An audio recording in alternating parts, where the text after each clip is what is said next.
uma cidade muito boa, muito calorosa. Cultura, né? É uma cidade, cultura em alta escala, isso para mim é tudo. Eu nunca tive problema de assalto, de nada, não existe. Eu acompanho rádio, acompanho a televisão, a gente vê, mas graças a Deus foi muito, para mim até hoje.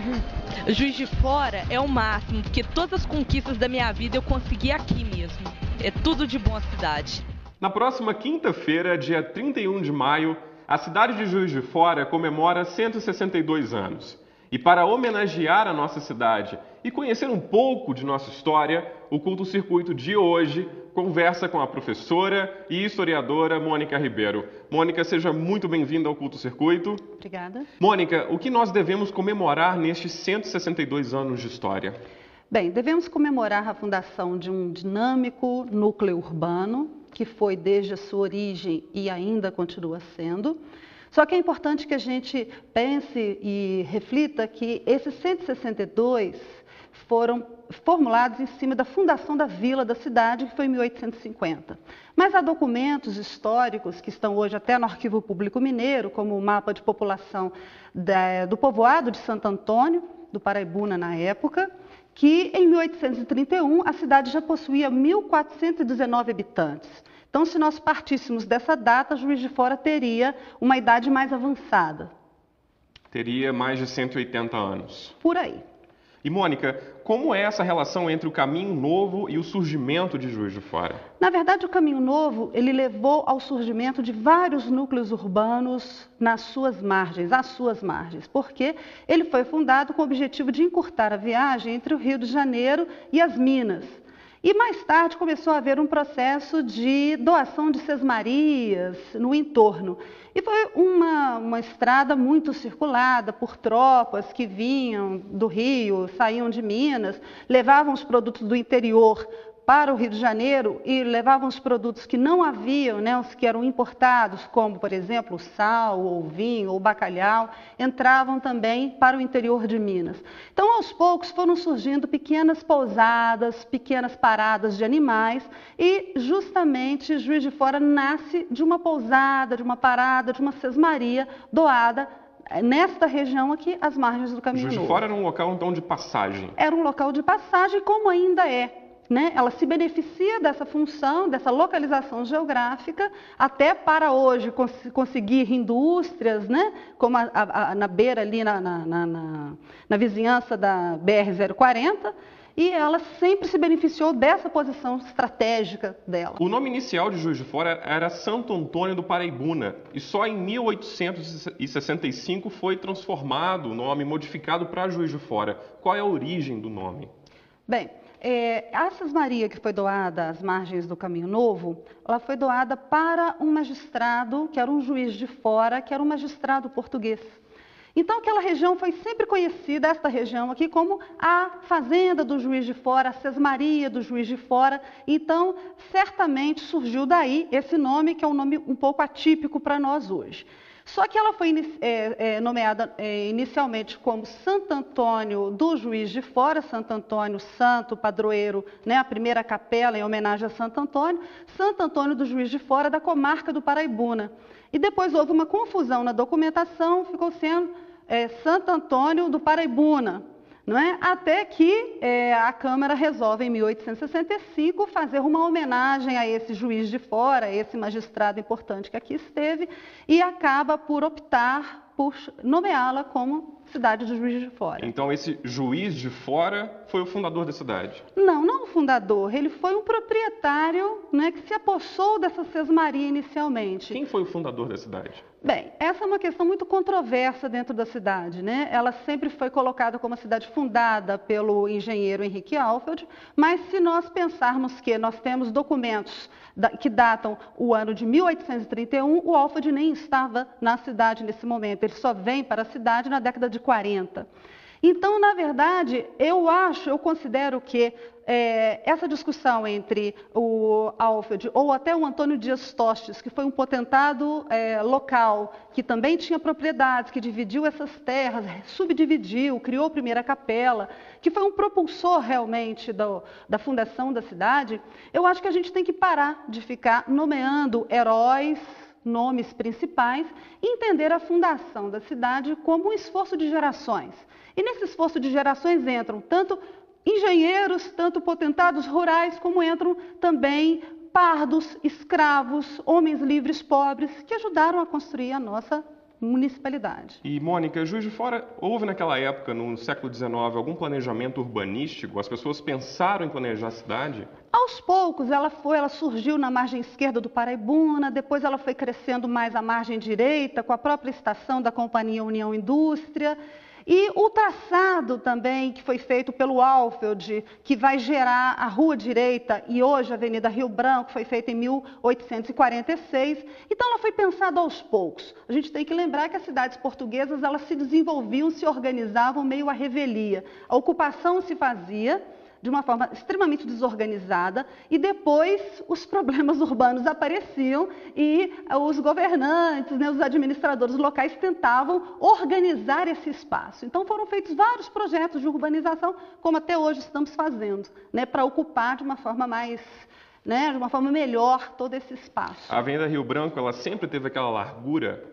Ela sempre teve, pelas fotos de época, nós entendemos uma Rio Branco que era realmente muito ampla, coberta de casarões, não é? E ela sempre teve um traçado longo, considerado um dos maiores da América do Sul, não sei se ainda se confirma esse dado, mas ela era realmente uma via extremamente urbanizada para os moldes da época. Esses casarões se traduzem, então, na riqueza da cidade. A elite morava na Avenida Rio Branco. Sim, exatamente. A elite cafeeira, que tinha suas fazendas na área rural e nas regiões circunvizinhas, possuía certamente as suas casas na cidade para participar da vida religiosa, da vida social, da sociabilidade que a cidade oferecia. E o que significou a construção, a fundação da usina de Marmelos em 1889, ano da proclamação da República? Sim, foi um ato extremamente pioneiro de Bernardo Mascarenhas, que pode ser considerado um empresário brasileiro nos moldes brasileiros. Ele não tem uma origem imigrante, ele não é filho de alemães, ele não é nenhum representante italiano, ele é um filho de nacionais, um pioneiro, um homem de uma extrema visão para a sua época. Então ele construiu tanto a Companhia Têxtil Bernardo Mascarenhas um ano antes, e ele sabia que, como homem de visão, que a empresa não poderia avançar sem a presença da energia elétrica, pelo próprio maquinário que ele importou dos Estados Unidos. Então ele investe na fundação da empresa, da Companhia Hidrelétrica, usando as águas do rio Paraibuna, lá na estação hoje do Marmelos, e ele cria a primeira usina hidrelétrica, enfrentando inclusive uma série de problemas da própria população, que reagiu muito na época com medo da energia elétrica, com medo do que poderia representar uma luz, uma iluminação, com medo de choques. A população chegou a reagir, a tentar fazer um movimento contrário. A população estava acostumada com a lamparina, não com a energia elétrica. Com a lamparina, com os bondes puxados por animais. Então, realmente foi um impacto muito grande e a população teve que ser convencida que os fios seriam colocados altos e que eles seriam encapados também, que seria impossível, então, acidentes, seriam difíceis de acontecer. Eu posso dizer que foi uma pequena revolução na cidade? Foi uma reação, Na verdade, o povo sempre reage no sentido de proteger os seus costumes, aquilo que ele mais conhece, aquilo que ele tem mais tradição. Existe sempre uma resistência ao novo. E puxando esse gancho da vida urbana, como era a vida urbana no século XIX e no início do século XX? Bem, Juiz de Fora junto, com a Companhia Hidrelétrica, com a iluminação pública, veio o telégrafo, Havia também a Companhia de Estrada de Ferro, em 1875, que começa a circular. Havia uma presença muito grande de grupos étnicos diferentes, Alemães, poucos italianos ainda, que eles só chegarão mais no final do século XIX. Então, eram muitos escravos, né? Juiz de Fora era a principal cidade escravista de Minas Gerais no final do século XIX. Antes da abolição, essa cidade é que possuía o maior número de escravos. Portanto, era uma cidade muito diversa, marcada por uma diversidade muito grande. E também com um certo patrimônio cultural, né? E com a presença aí, né, de caravanas artísticas que passavam por aqui, né? Essa função estratégica que ela tem, né, que chamava grupos diversos, financiamentos, investimentos dos fazendeiros, dos banqueiros. Teve o primeiro banco, né, em 1887, o Banco Territorial e Mercantil, e mais tarde, em 1889, o Banco de Crédito Real, considerado o primeiro grande banco de Minas Gerais a promover investimentos aí, tanto na cafeicultura como na indústria. A gente fala muito da contribuição da colônia alemã em Juiz de Fora.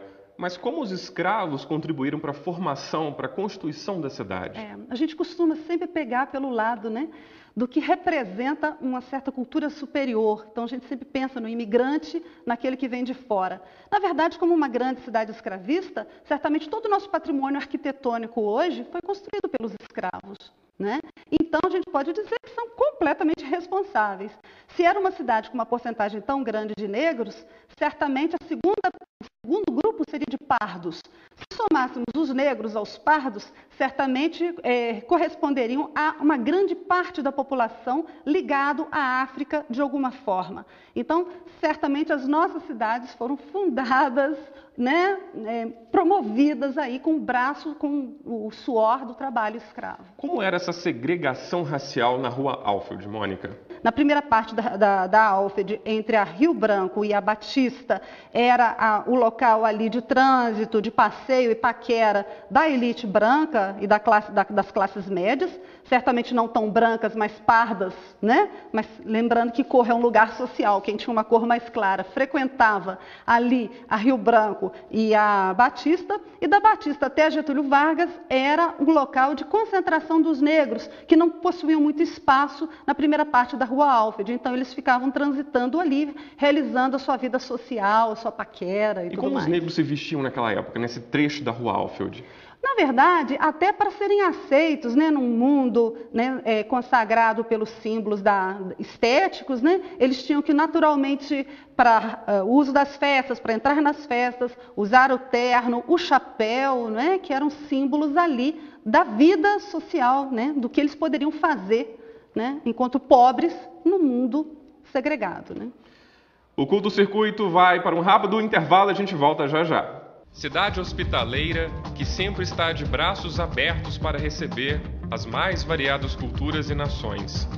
O centro, marcado pelo calçadão da Rua Alfield, as galerias e o imponente Cine Teatro Central. O Parque Alfield, sua beleza e suas figuras sempre presentes.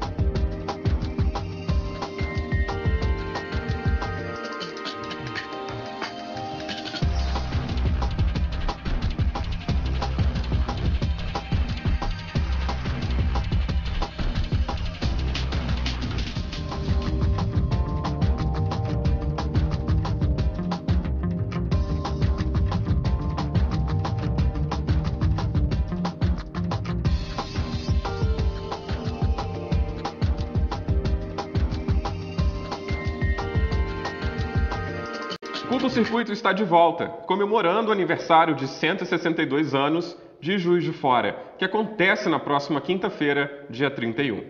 Neste programa especial, eu converso com a professora e historiadora Mônica Ribeiro. Mônica, a fundação do Cine Teatro Central foi em 1929 e ele foi tombado pelo Patrimônio Histórico-Cultural da cidade há quase 20 anos. Foi em 1994. O Cine Teatro, ele é simplesmente um símbolo cultural ou ele é também um espaço que influenciou a produção e atraiu artistas e as artes, o desenvolvimento das artes em Juiz de Fora? Eu acho que nós podemos ver as duas possibilidades. Tanto ele é um símbolo, porque ele tem uma marca de uma arquitetura extremamente importante, né, suntuosa, grandiosa, da Pantaleone Arcuri, né, do Rafael Arcuri. E ele também, pela sua suntuosidade, pelo papel que ele cumpre, né, no centro urbano, como principal teatro do interior, né, ele também ajuda a trazer uma série de benefícios, de avanços artísticos para a cidade. Então, sem dúvida nenhuma, é um polo, né, que influencia as artes e estimula, né, o investimento artístico na cidade. Além de polo cultural, Juiz de Fora também é um polo educacional. Sim. Nós sabemos que a construção da UFJF foi na década de 60, Sim. juntamente com outras universidades, outras instituições de ensino. O perfil da cidade mudou? Esse polo educacional, Juiz de Fora ainda é considerado um polo educacional, Mônica? Sem dúvida. Desde o final do século XIX, né, nós temos a fundação da Academia de Comércio, que objetivava naquele momento a formação de diretores e gerentes de indústrias, só que acabou não dando certo e gerou a criação. Ela foi encampada pela Congregação do Verbo Divino e gerou um projeto educacional ligado para o ensino fundamental hoje, no caso, superior. Também foi criado o Granberry, né, um projeto metodista na cidade. Então, tudo isso no final do século XIX e início do século XX. Então, uma cidade que ela já tem uma vocação de formação de quadros, né? De vocação ali de um espaço para as elites, né? De formação das elites. E nos anos 60, né? A fundação da Universidade Federal de Juiz de Fora, encampando outras faculdades, né? Faculdade de Letras, que já existia. Então, realmente, ela se firmou ao longo do tempo, né? Se consolidou como um espaço realmente de educação, um polo educacional extremamente importante na região. Juiz de Fora, além de ser polo, referência cultural, na parte da educação, também na parte econômica. A cidade chegou a ter 8 cervejarias. E eu não sabia desse dado, né? Eu não sabia que Juiz de Fora tinha tanta cervejaria assim. Sim. Uma das mais populares era a cervejaria Germânia e a cervejaria Weiss. Exatamente. Por que tanta cervejaria? Por que Juiz de Fora atraía tanta indústria, essas cervejarias? Na verdade, não eram indústrias, né? A Weiss, ela chegou a se constituir enquanto uma indústria. Estas 8 cervejarias, elas, na verdade, eram uma manifestação da cultura alemã. Né? Em 1856, chegaram, antes muitos técnicos, engenheiros e artífices, mas chegaram 100 e poucos colonos alemães, que trouxeram sua carga cultural, né? Sua herança cultural. E dentro dessa herança cultural, o fabricar cerveja dentro de casa. Então, com a união, a associação dos saberes, com a associação dos pequenos capitais familiares, foram sendo montadas pequenas cervejarias para a produção doméstica de cerveja e criava-se um espaço também para o exercício da sociabilidade ali no entorno das cervejarias. Então, a sociedade ia, tomava cerveja, colocava as crianças para brincar. Então, era um espaço extremamente ali importante para a população da época. Então, convívio social, né, de Mônica? convívio, de sociabilidade, realmente. Dessas 8 cervejarias, realmente poucas conseguiram ultrapassar os modos de investimento do final do século XIX. Então, nem todas faliram. Na verdade, quase todas faliram. Poucas conseguiram um maior investimento em maquinário, investimento em energia elétrica, entre um espaço fabril e também o pagamento de salários, né, para uma produção em larga escala, uma produção realmente industrial. Existe alguma ligação direta com a construção da primeira usina hidroelétrica da América do Sul, que foi em 1889, e essas cervejarias? Na verdade, a companhia a hidrelétrica, ela foi importante em todos os sentidos, né? O impacto da chegada da iluminação pública e todos os benefícios que ela traz, certamente vão beneficiar a fundação e a consolidação de algumas indústrias. Mas, principalmente, não necessariamente as cervejarias. Como eu disse, elas têm uma característica de serem fruto de um trabalho muito familiar, indústrias artesanais, domésticas, quase que manufaturas realmente. O que a energia vai ajudar é na consolidação de um parque industrial mais voltado para a indústria têxtil, né? Então, não só Bernardo Mascarenhas, como Antônio Meurer e outras também fábricas, né, vão se beneficiar muito dessa infraestrutura. Então, focou todos os olhos, a atenção para a indústria têxtil naquele momento. Certo, que se beneficiou dos capitais auferidos da economia cafeeira. Então a gente tem que lembrar da vinculação entre o café e a indústria nesse momento, essa proximidade. E também a presença também de muita população, né? Como eu disse, uma presença de uma população livre, parda, trabalhadora, imigrantes pobres alemães, a chegada dos italianos também. Então nós temos ali todos os fatores, não é? Mão de obra, não é? O mercado de consumo que estava crescendo cada vez mais, a infraestrutura, a presença da energia elétrica, né? Investimentos importantes, o sistema bancário que poderia financiar esses investimentos, quer dizer, todos os elementos necessários ali para um boom industrial. Essas indústrias têxteis, elas abasteciam o mercado interno exclusivamente ou também exportavam produtos? Chegavam até a exportar. O próprio Antônio Meurer, ele era importador de meias na época. Então, como um grande homem, também um homem de visão, ele aprendeu, buscou essa experiência na importação da matéria-prima e acabou sendo um produtor, um industrial de uma indústria de meias. Quer dizer, ele usou a sua experiência enquanto importador para virar produtor. Então, esse processo vai existir sim. Vai atender muito ao mercado nacional, mas chegando a atender até fatias de mercado externo. A indústria têxtil em Juiz de Fora, Mônica, ela atendia tanto as elites quanto também a população mais pobre, carente da cidade? Ela vai atender a todos os setores, na medida que ela vai produzir desde o tecido grosso de algodão até um tecido mais fino. Então, na verdade, ela vai ser um polo de produção de tecidos realmente. Em 1940, a cidade sofreu uma grande enchente, né? Chegando a inundar a Praça da Estação. A cidade sofreu naquele período, quais foram as consequências dessa enchente, Mônica? Na verdade, não foi só essa enchente de 1940, houve uma enchente anterior de 1906, quer dizer, foram duas grandes enchentes, e que elas, na verdade, demonstravam que o Rio Paraibuna já não estava ali, o seu traçado, a cidade cresceu em torno do Rio Paraibuna. Então, qualquer chuva, qualquer queda de barreira, qualquer chuva em Santos Dumont, por exemplo, poderia alagar a cidade, que a água descia toda pelo Rio Paraibuna. E o leito do Rio Paraibuna não era esse traçado reto como a gente vê hoje, ele era um traçado sinuoso. Exatamente, muito mais sinuoso. E a cheia de 1906, ela foi tratada pela imprensa na época, pelo Jornal do Comércio, de uma forma drástica, assim como se fosse uma catástrofe, e a de 40 foi pior ainda, ela chegou a inundar realmente a cidade de centenas de animais mortos, várias pessoas desabrigadas, e todo um projeto urbanístico foi criado para tentar desviar o curso do rio, proteger a área urbana da cidade. Como, por exemplo, a criação de represas. Sim, criação de represas, diques, e mudança mesmo do curso do Paraibuna.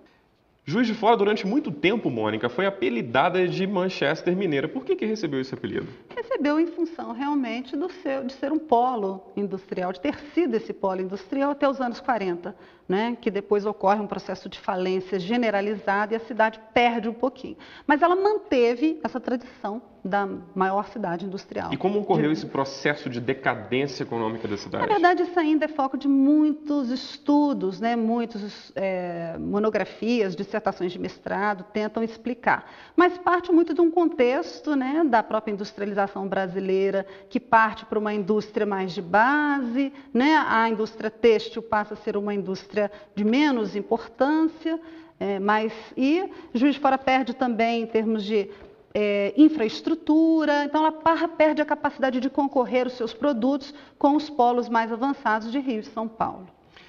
Esse ano é o ano de eleição e a gente sabe que vai haver uma disputa eleitoral em outubro. Juiz de Fora, teve algum prefeito popular no início do século XX? Teve o Menelik de Carvalho, né, que ele foi muito responsável por esse projeto de urbanização e melhoria das áreas urbanas de Juiz de Fora. Foi ele que tomou essa dianteira de urbanização da cidade? Sim, na esteira desse movimento todinho de organização do espaço urbano, porque passa até o Rio de Janeiro, principalmente, São Paulo e também Juiz de Fora, meio a reboque das grandes cidades, mas também tentando organizar o seu espaço urbano. Você acha que havia uma consciência, Mônica, política por parte dos prefeitos de darem continuidade a projetos urbanísticos na cidade? Olha, sinceramente, eu considero que não. Eu acho que esses projetos foram surgindo à medida que as dificuldades foram aparecendo. Na verdade, o que mais a cidade hoje, na minha opinião, sofre hoje é pela ausência desses projetos, mediante esse crescimento imenso que ela está tendo nesses últimos anos. Fazendo um balanço, Mônica, quais foram as mudanças mais significativas nesses 162 anos de história? Eu acho que a criação da Universidade Federal de Juiz de Fora, ela certamente criou um impacto regional muito grande e mais contribuiu ainda para essa função de polo regional. E o fato da cidade ter nascido às margens do Caminho Novo, como tantas outras cidades, e ela conseguiu se sobrepor a todas elas. E ainda constitui hoje um polo educacional, um polo artístico, de serviços também. Então, o Juiz de Fora consegue manter essa liderança em toda essa região do interior aqui da Zona da Mata, né, e fazendo isso muito bem. E o que Juiz de Fora tem mais de especial, de diferente entre os municípios mineiros? Olha, essa é uma pergunta difícil. Talvez eu acho mais a questão educacional, né? Ela se diferencia muito. Não é uma cidade universitária como Viçosa, mas ela consegue, dentro desse espaço, reunir todo o patrimônio, né, educacional. É importante. De saúde também, né, Mônica? Sim, um polo de saúde para a região, sem dúvida, saúde e educacional. Mônica, muito obrigado pela sua participação no Culto Circuito. Eu que te agradeço. O Culto Circuito fica por aqui, mas nosso especial sobre os 162 anos de Juiz de Fora continua na semana que vem. Nós vamos conhecer um pouco mais sobre a cultura e educação na nossa cidade. Uma boa noite a todos e até semana que vem.